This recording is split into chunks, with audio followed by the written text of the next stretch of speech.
சிவகங்கை மாவட்டத்தில் மடப்புறம்ன்ற ஊரில் நடந்த லாக்அப் டெத் இந்த பிரச்சனையை தான் இப்போ நம்ம பார்க்க போகிறோம். 48 வயதுடைய ஒரு பெண்ணும் 73 வயதுடைய அவரோட தாயும் அங்கே இருக்கிற அடைக்கலம் காத்த ஐயனார் அப்படின்ற கோயிலுக்கு வந்திருக்காங்க. இவங்க கோயிலுக்கு தான் மதுரையிலேருந்து வந்திருக்காங்க. கோயிலுக்கு தான் வந்தாங்களான்னா கிடையாது, சிவகங்கையில் மருத்துவம் பார்க்க வந்திருக்காங்க.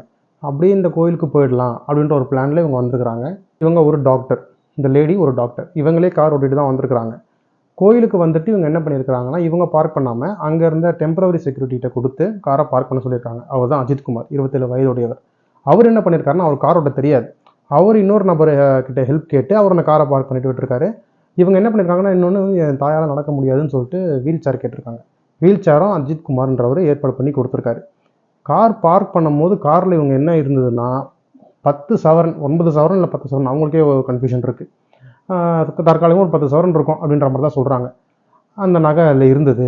இவர் தான் பார்க் பண்ணார். இப்போ பார்க் பண்ணியாச்சு, வீல் சேரும் கொடுத்தாச்சு.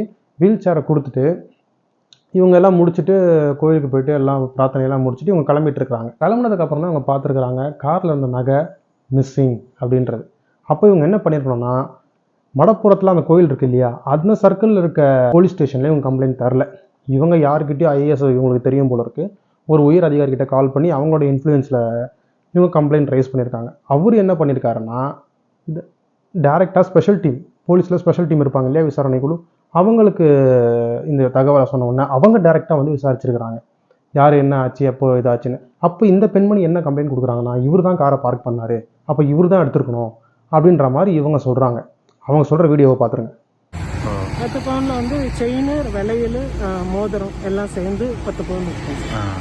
அந்த கோயில் ஸ்டாப் மேல உங்களுக்கு சந்தேகமா இருக்கா? அந்த டெம்பரவரி கோயில் ஸ்டாப் மேல உங்களுக்கு சந்தேகமா இருக்கா? ஆமா, கண்டிப்பா. சரி, அவர் தான் எடுத்துட்டு போனாரு. HRNCல இருக்கிறவங்க எல்லாம் கூப்பிட்டு விசாரிச்சப்போ அவர் நிறைய முன்னுக்கு பின்ன மரணா பதில் சொன்னாரு.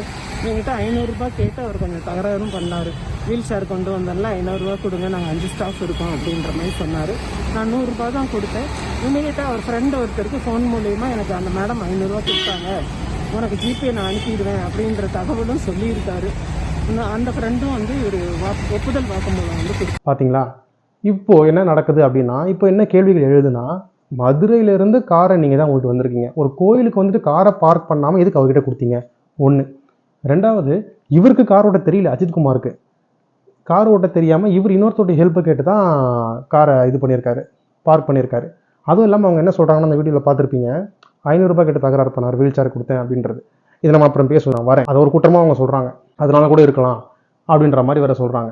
காசு எங்கே கேட்கல, காசு எல்லா இடத்துலையும் தான் கேட்குறாங்க. விஷயத்துக்கு வருவோம். இந்த அஜித்குமார் இருக்கார் இல்லையா, இவர் வந்து 27 வயசுடைய நபர். இப்போ போலீஸ் வந்து இவங்க டேரெக்டாக எனக்கு இவர் மேலே தான் சந்தேகனே சொல்லிட்டாங்க.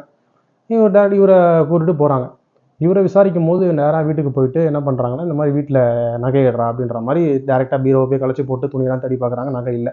இவருடைய தம்பி ராமநாதபுரத்தில் வேலை பார்க்குறாரு.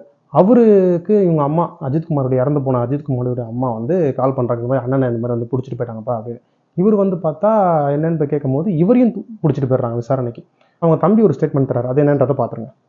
நேரம் ஒரு அவுட்டரில் இருக்க ஒரு தோப்புக்குள்ளே போயிட்டு எங்கள் அண்ணனை போட்டு அடிச்சிட்டாங்க. அதுக்கப்புறம் என்னையை அடித்து அவனை நிற்க வச்சு என்னையை வச்சு அடிச்சு ஒரு 1/2 hour அதுக்கிட்ட அடித்தாங்க. அதை அடிச்சுட்டு மதியம் சாப்பாடுலாம் வாங்கி காலையிலேயும் மதியம் சாப்பாடு வாங்கி கொடுத்தாங்க. மதிய சாப்பாடு வந்து வாங்கிட்டு அதுக்கப்புறம் ஒரு 4-5 பேர் சேர்ந்து அடித்த பிறகு அவனுக்கு லாஸ்ட் வரையும் தெரில அப்படின்ற ஒரு வார்த்தை தான் சொல்லிட்டு இருந்தேன். ஆனால் அவங்க அதை ஒத்துக்கிறாமல் அவன் என்ன சொல்லிட்டான்னா, அடி தாங்க முடியாமல் நான் அங்கே கூட்டு போகிறேன், இங்கே இருக்கு அப்படின்னு சொன்னோன்னே கொஞ்சம் அடிக்கவாது குறைப்பாங்கன்னு சொல்லிட்டு சொன்னேன். கோயிலுக்கு வந்து அங்கே பின்னாடி இருக்குன்ற மாதிரி சொல்லிட்டு வந்து பின்னாடி கூப்பிட்டு அடிச்சு அங்கே இல்லைன்ற போது அவனை அந்த கோயில் பேக் பின்னாடியே வச்சு அடிச்சிருக்காங்க. தப்பே பண்ணியிருந்தாலும் அவன் கொண்டிருக்க வேணான்றது என்னோட இது. இனிமேல் இந்த மாதிரி யாருக்கும் நடக்கக்கூடாது. பார்த்தீங்களா. இப்போது இந்த ஸ்டேட்மெண்ட்டு என்ன சொல்கிறாருன்னா, இவர் சும்மா தான் வந்திருக்காரு, இவர் மேலே சந்தேகம் கூட கிடையாது. ஆனால் இவரையும் கூட்டிகிட்டு போயிட்டுருக்காங்க. போகிற வழியில் 2 பேரை தூக்கிட்டு போயிட்டுருக்காங்க. தூக்கிட்டு போய் அடித்து சாவடிச்சிருக்காங்க. யோசிச்சு பாருங்கள், ஒரு கொலை நடக்குது அப்படின்னா அவனை கத்தி எடுத்து குத்திருப்பாங்க, இல்லை ஏதாவது சுட்டிருப்பாங்க, ஏதாவது ஒரு வகையில் கொலை பண்ணியிருப்பாங்க. அடிச்சே சாவடிச்சிருக்காங்க அப்படின்னா அது அவனுக்கு எவ்வளோ ஒரு வேதனையை கொடுத்துருக்கும். சாவுக்கு போகிற அளவுக்கு அவனுக்கு அந்த வேதனையை கொடுத்துருக்குறாங்க.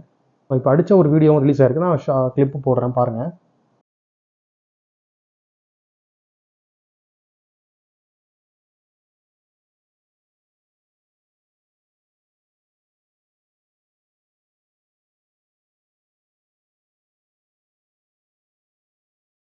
அடித்ததில் அவருக்கு ஃபிக்ஸ் வந்திருக்கு. யூரினுக்கு பதிலாக பிளட்டு போயிருக்கு அவருக்கு. அதுக்கப்புறமா தான் ஹாஸ்பிட்டலுக்கு கூப்பிட்டு போகிறாங்க. கூப்பிட்டு போகிற வழியில் தான் அவர் இறந்துருக்கார். இப்போ என்னென்னா இதில் இந்த லேடிய விஷயத்துக்கு வருவோம். இவங்க என்ன சொல்கிறாங்க, இவர் தான் எடுத்திருப்பாருன்றத உறுதியாக இவங்க எப்படி சொல்ல முடியும்? சந்தேகம் இருக்குன்னு சொல்லலாம். இப்போ அந்த வீடியோவில் அவங்க என்ன சொல்கிறாங்க, இவர் தான், இன்னைக்கு இவர் மேலே தான் இதுவாக டவுட்டாக இருக்குது ஸ்ட்ராங்காக. டவுட் எப்படிங்க ஸ்ட்ராங்காக வரும்? டவுட்டு தானே. டவுட் எப்படி ஸ்ட்ராங்காக வருதுன்னா அப்போ இவர் தான் உறுதியாக சொல்லணும். அது என்ன ஸ்ட்ராங்காக, டவுட் எப்படி ஸ்ட்ராங்காக வரும்? ப்ளஸ் இவங்க இன்ஃப்ளூயன்ஸ் எது கம்ப்ளைண்ட் கொடுக்கணும், டேரெக்டாக போலீஸ் ஸ்டேஷன் கம்ப்ளைண்ட் கொடுத்துருக்கலாமே. இப்போ அதனால தான் கோர்ட்டில் என்ன பண்ணியிருக்காங்க அப்படின்னா கண்ணா பின்னான்னு கேள்வி கேட்டிருக்காங்க. எத்தனையோ போலீஸ் ஆஃபீஸர்ஸ் லஞ்சம் வாங்குற வீடியோ வருது. 2 மணி நேரத்தில் இந்த மாதிரி போயிட்டு இந்த விஷயத்தை 2 மணி நேரத்தில் விசாரிச்சிருக்காங்க. விசாரணைக்கு எடுத்து ஸ்பெஷல் டீம் வந்து விசாரிச்சிருக்காங்க. அதுவும் 2 மணி நேரத்தில் அந்த லஞ்சம் வீடியோ வருது இல்லையா, அந்த மாதிரி நீங்கள் விசாரணை என்ன தொடங்குவீங்களான்னு கேட்டிருக்காங்க. அது மட்டும் இல்லாமல் எந்த அளவுக்கு இந்த பிரச்சனை போயிடுச்சுன்னா தமிழ்நாட்டுடைய முதல்வர் அவர் மன்னிப்பு கேட்டிருக்காரு டேரெக்டாக ஃபோன் பண்ணி அந்த பாதித்த குடும்பத்துக்கு. இது இந்த கவர்மெண்ட்டு அந்த கவர்மெண்ட்டுன்னு இல்லை, எல்லா கவர்மெண்ட்லேயும் இந்த லாக்அப் டெத் நடக்குது. ஆனால் குறைஞ்சிக்கிட்டு வருது. ஆனால் இது ஏன் நடக்குது? இப்போது இன்னொரு விஷயமும் இதில் இருக்குது. லாக்அப் டெத்து தான் இங்கே பெருசாக பேசுகிறாங்க. லாக்அப் டார்ச்சர்னு ஒன்று இருக்குது. அதை பற்றி உங்களுக்கு தெரியணுன்னா நக்கீரனில், இதே யூடியூப்பில் நக்கீரனில் லாக்அப் டெத்து வீடியோஸ் போட்டு பாருங்கள். அவ்வளோ ஸ்டேட்மெண்ட் இருக்கும். இது அதை விட கொடுமையாக இருக்கும். இவர் இறந்துட்டார், அவங்கெல்லாம் அந்த வீடியோவில் அவங்க சொல்லுவாங்க சில விஷயங்கள். நிறைய பேர் வருவாங்க, அவங்களாம் இறக்கலை, அவ்வளோதான். அவ்வளோ கஷ்டமாக இருக்கும் அந்த வீடியோ பார்க்கும்போது, அவங்க சொல்கிறத கேட்கும் போது. அப்படி ஒன்று இருக்குது. இதெல்லாம் ஏன் நடக்குது? இதில் ஆறுதல் தரக்கூடிய விஷயம் ஒன்று என்னென்னா, உடனே ஆக்ஷன் எடுத்துட்டாங்க. 6 பேரை அரெஸ்ட் பண்ணி இதை மர்டர் கேஸாக இப்போ ஃபைல் பண்ணியிருக்காங்க. சிபிசிஐடிக்கு மாற்றுறாங்க. ஆனால் விஷயம் தெரிஞ்சவங்க என்ன சொல்கிறாங்கன்னா, இது போலீஸ் விசாரணையில் கொண்டு வந்துட்டோம்னு சொன்னால் இது வந்து ஒரு நல்ல முடிவு வராது. டேரெக்டாக நீதிமன்றத்துடைய இதில் போனால் தான், கண்காணிப்பில் போனால் தான் இது வந்து ஒரு நல்ல தீர்வு கிடைக்கும். நீதிமன்றமே மானிட்டர் பண்ணுற மாதிரி இருந்தால் தான் ஒரு நல்ல ஒரு தீர்வு கிடைக்கும் அப்படின்ற மாதிரி தான் இவர் சொல்கிறாங்க. ஏன்னா போலீஸ் விசாரணைன்ற போது அவங்களுக்கு ஃபேவராக தான் முடிவு எடுப்பாங்க அப்படின்ற மாதிரி சொல்கிறாங்க. எந்த அளவுக்கு நடக்க போகுதுன்னு தெரில. ஆனால் இப்போதைக்கு மர்டர் கேஸ் போட்டு அரெஸ்ட் பண்ணிட்டாங்க அவங்கள. அது ஒரு நல்ல விஷயம். ப்ளஸ் இப்போ முதல்வரும் ஃபோன் பண்ணி மன்னிப்பு கேட்டிருக்காரு. அந்தளவுக்கு விஷயம் சிவியர் ஆகிடுச்சு. இழப்பீடு தரணும், அந்த குடும்பத்துக்கு பாதிக்கப்பட்டவங்களுக்கு தரணுன்றது போராட்டமும் அங்கே நடந்துட்டு தான் இருக்குது. உறவினர்கள் இது வரைக்கும் அஜித்குமாரோட பாடியை வாங்கலை. ஒரு சொல்யூஷன் என்னென்னா அப்படின்னா போலீஸோட பிஹேவியர் தான் மாற்றணும். இப்போ 2 நாளைக்கு முன்னாடி கூட ஒரு வீடியோ ஒன்று வைரல் ஆச்சு.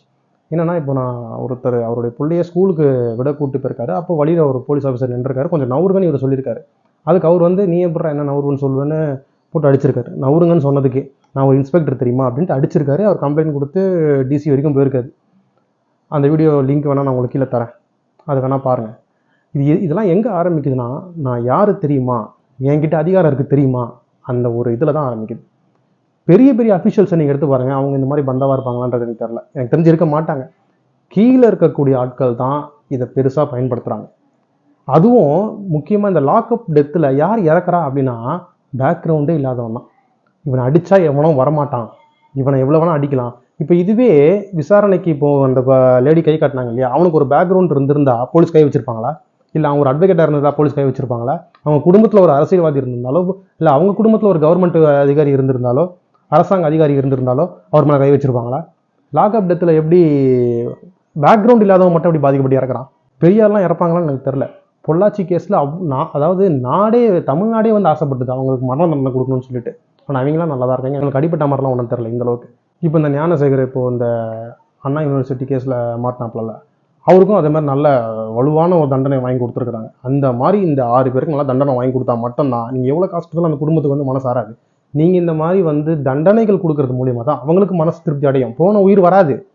திருடியே இருந்தாலும் எப்படிங்க அடிக்கலாம், அடித்து சாவடிக்கலாம்? அடித்து சாவடிக்கிற அளவுக்கு எப்படிங்க அந்த ஒரு வெறி வருது? ஒருத்தன் எப்படி அடித்தே சாவடிக்க முடியும்? உதாரணத்துக்கு நீங்கள் யோசிச்சு பாருங்களேன். ஒரு மனுஷனை விட்டுருவோம், நம்மளும் நான்வெஜ்ஜை சாப்பிட்றோம்ல, ஆடோ மாடோ கோழியோ அடித்து சாவடிச்சா எப்படி இருக்கும்? நமக்கு சாவடிச்சு தான் சாப்பிட்றோம், அடித்து சாவடிக்க மனசு ஒத்துக்குதா?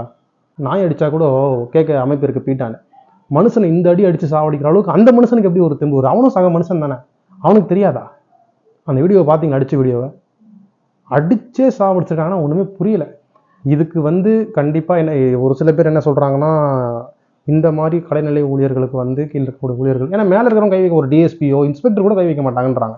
ஒரு கிரிமினல் மேலே இன்ஸ்பெக்டர்லேருந்து அந்த ரேஞ்சுக்கு அந்த ரேங்குக்கு மேலே வரவங்க யாருமே கை வைக்க மாட்டாங்க அப்படின்றாங்க. அவங்களுக்கு சில பயிற்சிகள் கொடுக்கணும், பொறுமையாக ஹேண்டில் பண்ணணும், தொடக்கூடாது, தொடாமல் விசாரிக்கணும், எப்படி விசாரிக்கிற முறைகளை மாற்றணும் அப்படின்ற மாதிரி இப்போ சொல்கிறாங்க. என்ன பண்ணாலும் இது எல்லா ஆட்சியிலுமே இருக்க தான் செய்யுது. சாத்தான்குளத்தில் நடக்கலையா? அந்த ஆட்சியில் இப்போ அவங்க எதிர்கட்சிக்காரங்க கேள்வி கேட்டாலும் அவங்க ஆட்சியிலே நடந்தது. இந்த ஆட்சியிலே நடந்திருக்கு. இந்த 4 வருஷத்தில் 24 லாக்அப் டெத்துன்றாங்க. இதில் இன்னொரு விஷயம் என்ன தெரியுமா, எஃப்ஐஆரே போடாமல் விசாரிச்சிருக்காங்க.